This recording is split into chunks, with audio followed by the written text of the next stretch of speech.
ఒక ప్రభుత్వానికి సంబంధించిన ఒక ఐఏఎస్ తిరగబడ్డారు. దేనికయ్యా అంటే ఎమర్జెన్సీ మెడిసిన్ పేరుతో దాన్ని సప్లై చేసే కాంట్రాక్ట్ అంటూ అదొక టెండర్ పిలిచేసి కావాల్సిన వాళ్ళకి ఇచ్చేసుకున్నారు.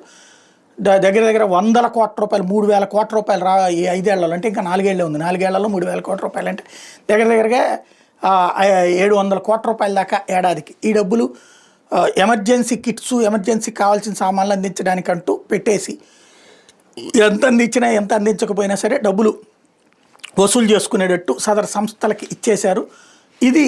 దీని మీద సంతకం పెట్టమంటే ఐఏఎస్, దానికి ఇన్ఛార్జ్ అయిన ఐఏఎస్ తిరస్కరించారు.